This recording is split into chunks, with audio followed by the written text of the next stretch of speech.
어, 토양 경관층에서 나오죠. 처음 경작지나 아니면 그동안에 관행적으로 농사를 지으면은 이렇게 토양 경관층이 반드시 형성되는데, 이유는 뭐냐면 화학 비료에 의해서 토양 입단화가 이루어지지 않아서도 그런 게 있지만, 트랙터가 요즘에는 또 대형화되고 있어요. 뭐 보통 100마력이요. 뭐 샀다 하면 뭐 그런 게 들어가서 막 문대 봐요. 그게 중량이 몇 톤씩 나갑니다. 땅 1m 이상 다 그냥 돌덩이가 돼버려요. 그래 놓고는 어떻게 위에만 20cm 샥샥샥샥 가라고 흙이 보들보들보들 하니까 어우, 이제 작물이 잘 자라겠네. 자랄 수가 있나요? 20cm만 내려가면은 바로 그냥 딱따기가 돼가지고 뿌리가 어디로 갑니까? 그래서 제가 아까 그랬죠. 좀 높여라 하는 것도 그 중에 하나입니다. 높여놓으면은 얘가 먹을 수 있는 용적이 커지지 않습니까? 일단은. 그래서 그걸 높여놓으라는 거예요. 그러면 얘가 어떻게? 20cm가 아니라 40cm, 50cm 들어가야 되잖아요. 들어갈 수 있잖아요. 예. 그리고 이게 커지게 되면은, 더 많이, 뿌리가 뻗어나갈 수 있는 공간이 확보되는 겁니다. 그래서 이제 넓게 하고, 뭐 누구는 그래요. 헛골이 좁아가지고요. 일하기 되게, 일 다 합니다. 너무 편하려고 하면은 되겠습니까? 자, 이렇게 해서, 근데 이게 추수에 녹비작물 심는 거 이게 대단히 중요해요. 근데 저도 잘 해야 되는데 잘 못해서 그 호밀이 막 요만해가지고 올라가지고 파릇파릇하기만 한데, 아무튼 근데 이 호밀도 또 뭐 살균된 호밀을 못 쓰니까 그거 뭐 잘 묻고 하고 이런 경우가 많을 거예요. 그렇게 되면은 이제 보리로 대체하시면 되고, 예. 그런 걸 좀 생각하세요. 해어리 비치도 마찬가지로 전부 다 그 애국에서 들어오거나 채종된 상태에서 전부 살균 처리가 되니까. 자, 그리고 이 토양 경운 로타리 작업에 이 가벼운 무게를 써라. 그 요즘에 혹시 이제 기농 처음 하셨거나 농사를 이제 뭐 새롭게 농기구를 바꾸고자 하신다면은, 이 농법을 적용하신다 하면은 600kg 이하 되는 로타리 그 트랙터가 나옵니다. 예, 인터넷 찾아보세요. 나옵니다. 그 소형인데도 아주 성능이 좋아요. 이게 옛날에는 물론 크면은 이제 운반력도 그렇고, 물론 이제 힘은 더 좋겠지만, 요즘에는 이 모다가 좋아져서 작은데도 효율이 좋은 트랙터가 많이 나오니까 여러분들이 잘 찾아가지고 좀 가벼운 걸 사세요. 그 돈도 더 싸고, 돈을 왜 그렇게 많이 드리나 몰라. 저는 여태까지 트랙터 한 대도 못 사왔어요. 돈이 없어가지고. 예. 남들은 잘만 사대. 뭐 2억, 아유, 먹고 죽을라도. 아무튼, 가벼운 기계를 사용하라. 이게 굉장히 중요하고요. 그 다음에 쉼터 파쇄. 이거 만약에 나는 도저히 이 땅이 너무 딱딱해져가지고, 야, 이런 게 너무 심한 것 같은데, 이러면은 쉼터 파쇄 하십시오. 쉼터 파쇄기 나옵니다. 동네에 그 농사 좀 짓는 사람들, 하우스 농사 하는 사람들 있어요, 이거. 빌려가지고, 노질해도, 나 좀 한번 해줘, 이러면. 트랙터가 물론 들어가서 하지만 쉼터 파쇄로 한번 땅을 흔들어 놓으면은, 이놈은요, 파재 끼는 게 아니잖아요. 밑에 들어가서 꿍꿍꿍꿍꿍꿍꿍 울리면서 나갑니다. 그러면 어떻게 돼요? 땅에 균열이 쫙 갑니다. 예, 이거 활용하세요. 이게 효과가 있습니다. 예, 여기 유기농 그 토마토 농사들 다 많이 하는데, 이거 활용해서 지금 농사들 연작 장애 없이 짓고 있습니다. 예, 유기농으로. 자, 그 다음에 무경운 농법. 나중에 가면은 결국은 이게 핵심입니다. 나중에 가면은 지금 당장부터 하시라는 뜻이 아니라, 무경운으로 해야만 정말로 땅이 살아나고 경관층이 사라지고 토양 미생물이 증대되고, 왜? 한 번씩 갈아엎을 때마다 지렁이 다 죽고 미생물도 다 노출되잖아요. 공기가 한번 휙 들어가면 거기에 있는 호기성균들이야 물론 괜찮네 하겠지만, 거기에 있는 유산균이라는 게 다 죽어버려요. 이런 부분들, 이 염기성분들도 굉장히 소중한데 이 토양의 그 미생물의 균형이 깨어져 버린다. 그러니까 여러분들이 앞으로는 무경운으로 난 한번 가보겠다 이렇게 생각하고 농사를 짓는 것이, 전남도 농업기술원에서 이걸 실험을 다 했습니다. 그래서 실험 결과는 어떻게 나오느냐? 첫 해 했을 경우 무경운으로 첫 해를 했을 때는 수확량이 5% 줄었다. 5%밖에 안 줄었대요. 그리고 그 다음에 얼마? 오히려 10% 늘어났다. 그 전남도 농업기술원 거기 가면은 목록에 쫙 있습니다. 저도 그거 보고 얘기하는 거니까 여러분들이 전라남도가요, 이 유기농 이쪽으로 어마어마하게 투자를 했어요. 그래서 그 전남도 농업기술센터에서 그 우리나라 유기농법에 그 관련된 많은 논문과 자료를 확보해 놓은 게 아마 우리나라에서는 도별로는 최고일 겁니다. 예, 거기 보면은 고추재배, 뭐 전라도 고추재배 별로 하도 안 해요.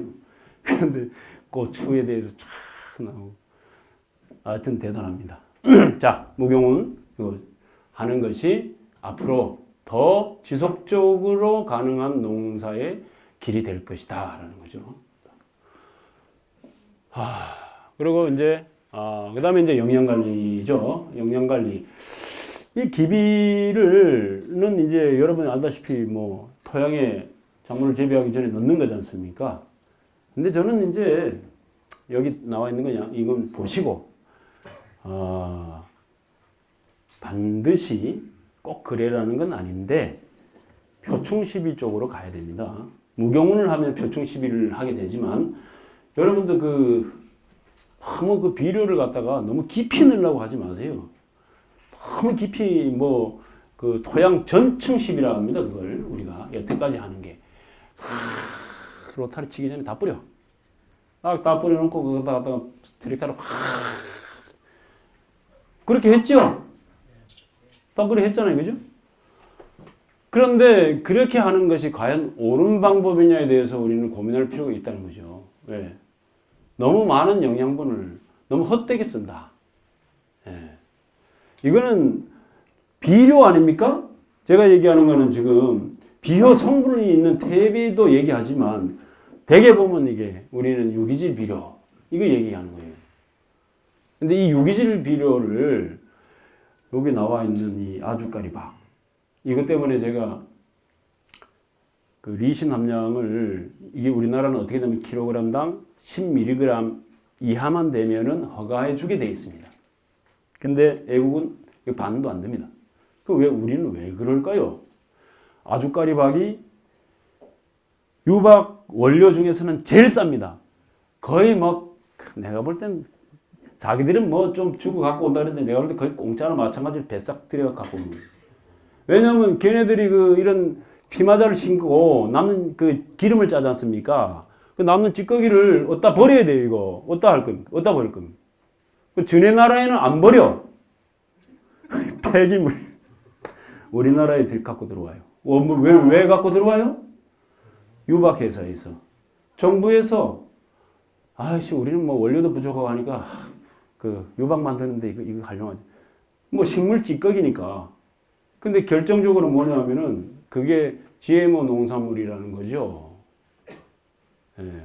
또, 거기에 채종류도 있고, 그 다음에 대두박도 있고, 최종박, 대두박, 이런 것들이 있잖아요. 여러분들, 유박 사면 쭉쭉 나오죠. 그 함유량 보세요. 함유량 보면, 대개 아주까리박이 최하가 45%, 좀 높으면은 85%. 여기 들어있습니다. 아주까리박이 많이 들어갈수록 회사는 돈을 벌죠. 아무튼, 이제 그런 구조입니다. 그런데 그 10mg을 좀 낮춰야 되는데 그걸 안 낮추네, 희한하게. 왜 그런지 몰라요. 자, 그래서 이 아주까리박을 가능하면 그리고 기름 찌꺼기지 않습니까? 반드시 계속 쓰게 되면 어떻게? 토양 밑에 기름층이 형성됩니다. 끈적끈적이라고 그러죠? 예. 요게 토양 경관층에 탁 달라붙어가지고 뭘 형성해요? 방수 코팅입니다. 방수 코팅. 그래서 이게 거름을 쓸 때 조금 부족하면은 조금 이제 첨가해 쓸 수는 있지만 이것을 위주로 쓰지 말라 이런 뜻입니다. 그래서 제가 왜 그 동영상 보셨지만 올려놨죠. 몇 가지 자재들 보시고 그런 것들은 그런 부분에서 조금은 좀 나으니까. 자, 다음에 이제 기비 위치는 전층, 심층, 표층, 표면 이렇게 나눠집니다. 표면십이라는 것은 그냥 위에다 뿌리는 걸 얘기하는 겁니다. 예. 표층은 뭡니까? 표토 5cm, 7cm 정도의 아주 얇은 층에 같이 섞여줍니다. 같이 섞여주는 걸 표층십이라고 합니다. 그냥 냅두는 건 뭐 표면 시비. 예. 자, 표층 시비를 그러면 표면 시비는 뭐 표면 시비는 하게 되면은 그냥 그 웃거름의 역할 정도로 생각하시고요. 표층 시비를 해야 되는 이유는 땅하고 섞여야만 거기서 미생물의 분해 작용이 시작되니까. 그래서 예를 들어서 무경우를 한다? 그냥 뿌려주고 가만 놔두라는 얘기가 아니라 괭이 있잖아요. 이 새스랑 발막에 달린 거 있죠? 한번 쓱 이렇게 끌고 나가면 돼요. 그러면 그게 다 섞인 거예요. 예, 굉장히 간단하죠. 그렇게 하라. 심층은 뭐죠? 푹 하고 그 밑에다 갖다 심고 예, 흙도 없고 또 심는 거죠. 자, 전층은 뭐죠? 전밭에 싹 뿌리고 로타리 팍 쭉쭉 만들어서 나 다 했다. 이겁니다. 여러분들이 여기서 선택을 하실 수 있는 가장 좋은 방법은 표층십입니다. 그러나 여러분들의 상황에 맞게 그렇게 일단은 하십시오. 기비 종류 구안호, 미생물 대사산물, 어박, 골분, 혈분, 쌀겨. 요거 제가 이제 거기에 나와 있는 내 영상에 올려놨고 이게 지금 시간이 넘어가서 보시고 이렇게 하시고 기비 양은 토양 분석 이거 참고하십시오. 예, 참고하시고 그 올해 재배한 작물 상황에 따라서 여러분들이 알죠? 오늘 고추가 어땠는데? 그럼 내년에는 반드시 이 토양 속에 있는 것들이 전부 다 유실된다고 생각하지 마십시오. 하우스 같으면 이제 그대로 집적이 돼 있다라고 보는 것이 맞아요. 그렇지만 노지는 눈비를 맞으면서 일부 많은 양의 용탈이 일어납니다. 그렇지만 그래도 많은 양은 또 남아 있을 수 있으니까 거기에 맞게 적절하게 기비를 하시고 이 기비를 가지고 다 하려고 하는 것보다 추비도 또 생각해 주시는 게 오히려 더 합리적일 수 있고 또 효율적일 수 있어요. 자, 이제 유기인증 자재는 이런 게 있습니다. 이런. 자, 또 넘어가시죠. 다음에 이제 영양갈 또 나오죠. 추비. 여기 나옵니다. 작물의 생육을 더욱 증진시키고 기비 역할이 부족해질 때 직접 통해주는다. 이게 추비죠. 그 다음에 또 액비로 주는 방법과 옆면에 직접 주는 방법. 이걸 다 추비라고 통틀어서 얘기합니다. 자, 이 생육 상황이나 포장 환경에 따라서 예를 들어서 내가 점적 감수가 안 깔려 있는데 그 어떻게 뭐 액비를 못 주잖아요. 그럴 경우는 어떻게 표면에다 주고 또 이제 사이사이에 뚫어서 주기도 하고 어릴 때는 또 이렇게 하라고 길게 뻗은 바깥쪽 부위. 그러니까 어릴 때 심었어. 한 20일 정도 됐어. 그러면은 얘가 뿌리가 얼마나 뻗었을까요? 그걸 어떻게 알 수 있어요? 어떻게 알아요? 어이구, 농사를 맞습니다. 작물의 크기만큼 더 같다라고 생각을 하시면 돼요. 뿌리의 활력도에 따라서 좀 달라지거든요. 만약에 뿌리가 엄청 활성화된 모종을 심었어. 그럼 더 많이 가 있다 생각하시면 되고요. 그런 데다가 주는 기비는 가스 장애가 없는 걸 주셔야죠. 가스 장애가 있는 걸 주게 되면요. 또 문제가 될 수 있습니다.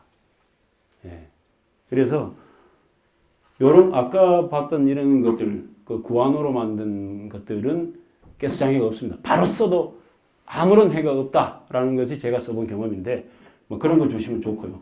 다음에 이제 표충시비 이렇게 뿌리가 뻗은 바깥쪽 구멍을 뚫고 처음엔 주게 되겠지만 차츰 그냥 헛골에다가 뿌려주는 이런 방법으로 주시면 됩니다.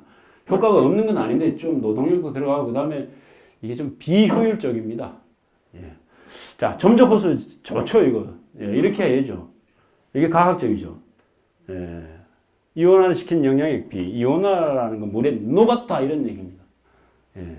그 이제 영양액비를 작물이 직접 흡수할 수 있도록 물에 녹아야지만 아까 그랬죠. 물에 녹아야지만 작물은 알아 먹을 수가 있어요. 안 녹은 걸 먹을 수가 없습니다. 그래서 이렇게 해서 즉효를 나타내게 한다.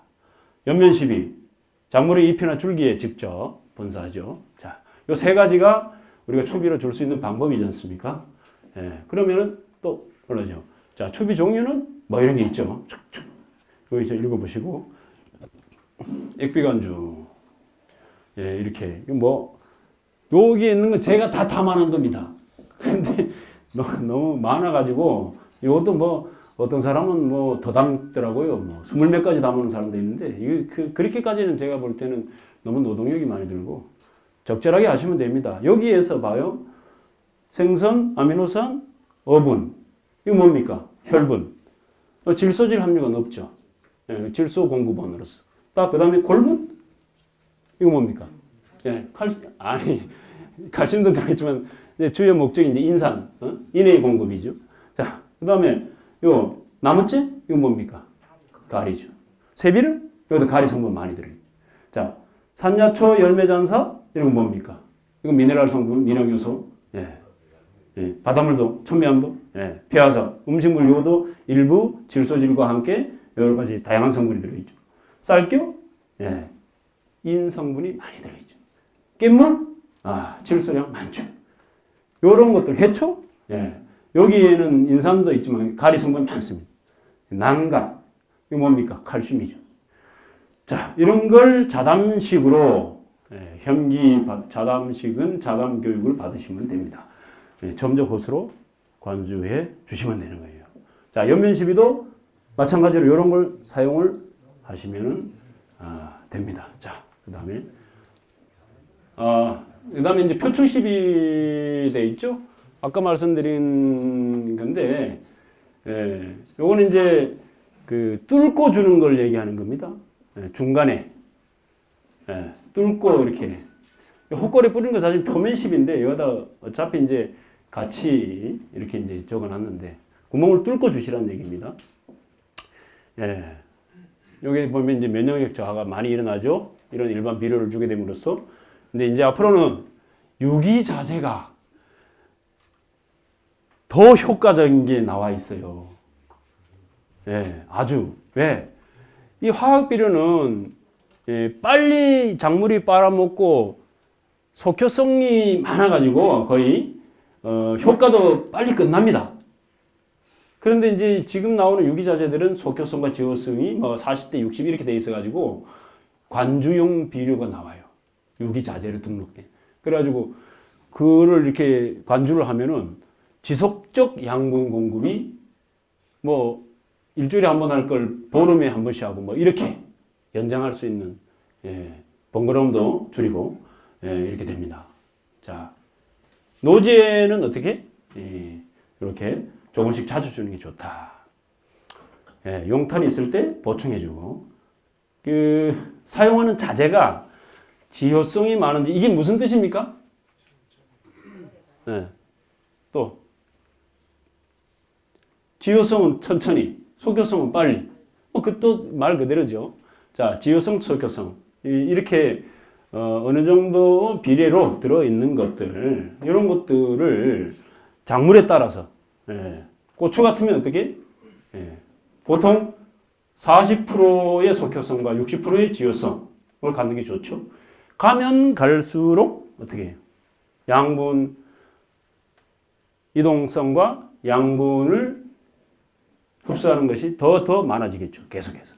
왜? 작물체가 커고 열매는 막 계속 달아야 되고 분지는 계속 나와야 되고 이런 것들이 이제 고추의 특성이 아닙니까? 그래서 그런 걸 좀 알고 자재를 써라 그런 말씀을 드리고요. 그 다음에 액비간주입니다. 액비간주를 어떻게 하는지를 잘 모르는 분들이 있어서, 예, 보통 이제 정식하고 활착이 되고, 예, 그리고 이제 물이 부족하다든지 활력이 좀 떨어진다든지 이럴 때 주라는 얘기입니다. 무조건 주라고 안 돼 있죠. 근데 막 무조건 줘요. 막 물이 흥하고 비가 잔뜩 왔는데 거기다 갖다 관주를 막 하네. 이게 바람직합니까? 안 합니까? 대답을 안 하시네. 바람직 안 하죠? 운동을 좀 하고 해야 되나? 그래서 1차 간주를 할 때는 그 작물의 상태를 봐가고 그 다음에 환경의 영향을 봐가면서 그렇게 하시면 되는데 보편적이다. 이렇게 얘기해. 지금 앞으로 얘기하는 걸 다 보면은 보편적으로 얘기하는 겁니다. 여기에서 증감하고 이런 것들에 대해서 활용하는 것은 여러분들이 재배를 하는 과정에서의 기후의 영향과 그 다음에 재배 포장의 어떤 상태, 토질의 상태를 감안해야 됩니다. 자, 이런 부분들 그래서 공부하시라는 겁니다. 예. 처음 간주는 어떻게? 좀 약하게, 좀만한데 그걸 많이 줄 필요가 뭐 있습니까? 예. 작물이 커감에 따라 이렇게 5분의 1. 중요 간주 시기는 언제? 4월, 6월 중순쯤. 요 부분을요, 여러분들 그냥 이렇게 적어놨는데, 이거를 잘 하느냐, 못 하느냐에 따라서 그의 고추 농사, 대박을 칠 수 있느냐, 아니면 쪽박을 차느냐, 이게 나옵니다. 네. 이거는 저의 경험치고, 여태까지 농사를 지어 보니까 제일 중요하다. 제일 중요한 시기다. 사용량 종류에 따라서는 10배에서 200배까지 이렇게 그 종류죠. 아까 그런 뭐 액비 종류 그런 걸 얘기하는 겁니다. 그렇게 하시고 미량 성분이 주성분인 건 이제 뭐 배수를 좀 줄인다는 얘기는 지금 10배 이게 이제 적은 거잖아요. 좀 많이 타도 된다 그 얘기죠. 그렇게 해도 됩니다. 이렇게. 자, 연면 시비 장마철 우기 오기 전에 연면이 직접. 이거 굉장히 중요합니다. 여러분들 또 하나, 이게 너무 많이 주니까 이제 말빨이 안 쓰겠네. 이것도 엄청난 걸 얻어가는 겁니다. 이거 잘 몰라요, 사람들이. 연면 시비를 언제 해야 될지 모르고 막 줘. 연면 시비 그렇게 막 할 필요가 없는 거예요. 무슨 영양제를 내가 지금 쌀밥에다가 잡곡밥에다가 막 푸짐하게 한 상 차려놓고 먹고 있는데 거기다 갖다가 고기를 또 잔뜩 깎아서 또 짜놓고 먹으라 그래. 먹을 수 있어요? 여러분? 못 먹죠? 그거 하는 거하고 똑같은 거예요, 그게. 그럼 언제 주느냐? 가물면 어떻게 돼요? 수분이 부족하겠죠? 수분이 부족하면 어떻게 돼요? 양이온 치환력이 떨어집니다. 즉, 내가 작물이 빨아먹고자 하는 영양분을 잘 못 빨아먹게 돼요. 수분의 이동, 수분이 있어야지 그것에 따라 가지고 거기서 나오는 것들을 뿌리가 그 납으로 흡수할 수가 있습니다. 그런데 못하는 거라. 자, 그래서 그럴 때는 어떻게? 그러면은 얘가 가물 때 비실비실 하고 잘 안 커. 그러면 이제 물은 줘야 되는데 물 주는 기도 마땅치 않아. 그러면은 연면에다가 연면 살포만 영양제를 해줘도 좀 활력이 살아납니다. 그 다음에 그거보다 더 중요한 게 장마철입니다. 장마철이 보통 우리나라 언제 오죠? 언제 옵니까? 6월 말에서 7월. 네, 우리나라 장마철이 변했어요. 가을 장마입니다. 그런데도 올해는 어땠습니까? 7월 한 20일, 7월 15일, 7월 16일 때서부터 계속 비가 왔죠. 누적. 즉 비가 뭐 한꺼번에 많이 오는 건 괜찮습니다, 여러분. 비가 한꺼번에 많이 온다는 건 집중호우 아닙니까? 근데 집중호우에 쓸려 내려가지만 않으면 괜찮습니다. 왜냐? 그리고 오고 나서 비가 안 오면 그 다음에 물이 금방 빠지잖아요. 물이 계속 고여 있는 토양 그런 아주 극점질토 같은 물이지만 그래서 이거는 괜찮은데 지근 뭐라 그러죠 그걸? 진작마라 그러지. 이게 문제입니다. 자, 이래 되면 공중 습도. 이 공중 습도가 아주 많아지죠. 자, 지금 작물이 탄소 동화 작용을 하기 위한 햇볕도 부족해. 그러니까 영양분의 그 공급도 어려워져. 그런데다가 장마철에 수소 이온이 흙에 잔뜩 고정돼. 급격하게 토양 산도가 그때만큼은 산성이 돼버려요. 산성이.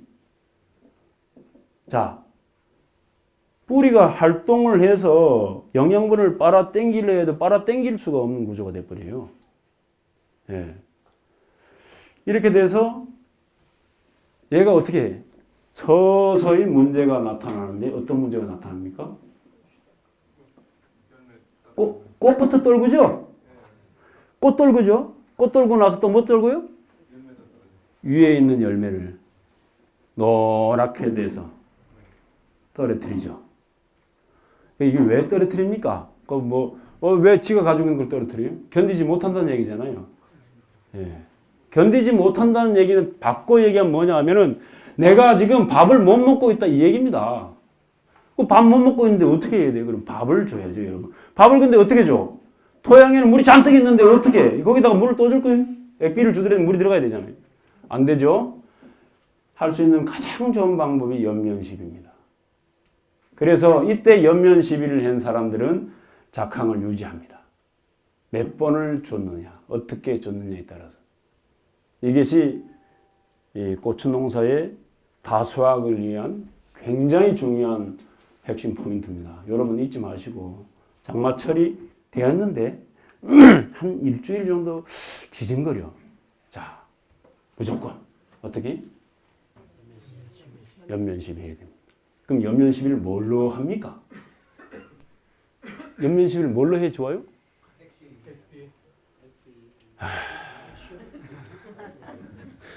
액비는 맞습니다.